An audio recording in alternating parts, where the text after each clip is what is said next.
We have a new session of Congress. We have a Republican majority in the House of Representatives. And H.R. 38, the National Concealed Carry Reciprocity Act, was resubmitted.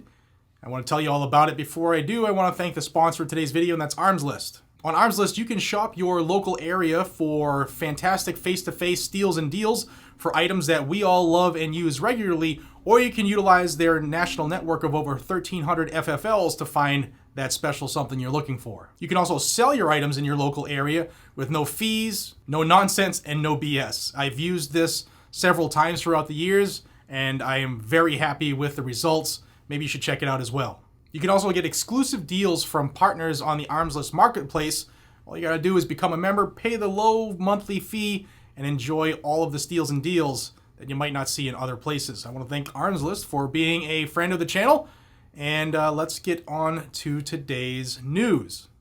All right, guys and gals, let's get into this one. Yesterday, Representative Hudson from North Carolina announced that on Monday night, late Monday night, after being sworn in once the Speaker of the House fiasco was complete, he resubmitted H.R. 38. Now, you've heard that bill numerous times over the years.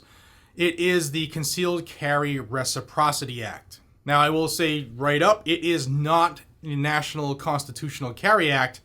It is a Reciprocity Act. Now, I'll show you the bill. The current version hasn't been typed up yet. At least I don't have it yet. But the bill's been submitted several times by Representative Hudson in different Congresses. It's going to be the same as it was before.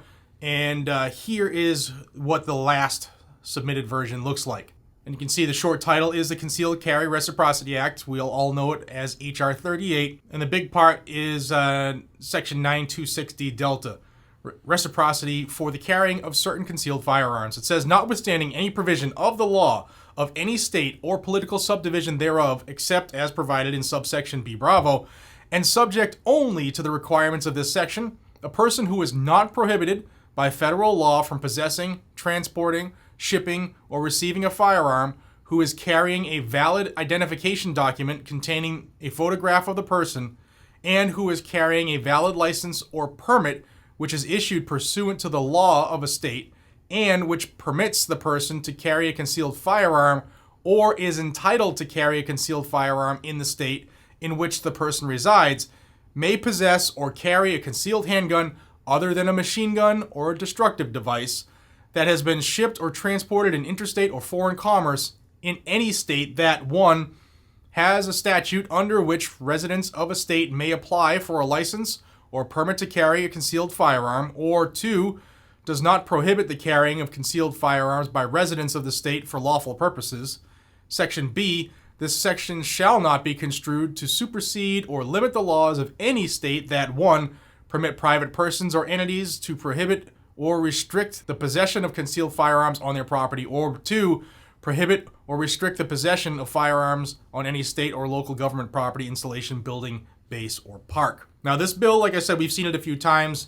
The last time it passed the House of Representatives was in 2017, where it passed by a vote of 231 to 198. Now, it currently has 121 co-sponsors. 120 of them are Republican, and 1 of them is a Democrat. And if you're wondering who that one lone Democrat is, it's Jared Golden from Maine. So it currently doesn't have enough to pass the House. Remember, it's got to get to that 218. And we'll see if it does. Now, I'll tell you right off that if it does pass the House, there's no way Chuck Schumer brings it up for a vote, because it's not going to have the 60 votes to defeat the filibuster to get the cloture. But there are a couple ways they could force a vote, but I don't see this going anywhere, and there's no way Joe Biden signs this. But the good thing is that we get these new members of the House on record as to where they stand, and hopefully in a year and a half's time, we're looking at a different president who might be more open to allow us to have our own rights back. Imagine that. So if you have a concealed carry permit, or your state offers a concealed carry permit, then you would be able to travel interstate and have your freedoms go beyond that line, the imaginary line in a map. Now, the reason it says, or your state has that option of a concealed carry permit, that is for those states that are constitutional carry. Half the country is now, because as of January 1st, Alabama jumped into the fray. So 25 states, you don't need a permit, but because your state offers that permit for reciprocity or reciprocal issues and matters, then you would be able to travel interstate as long as you have that photo ID. Now, here's a quote from Representative Neal, who yesterday said this: H.R. 38 guarantees the Second Amendment does not disappear when crossing an invisible state line.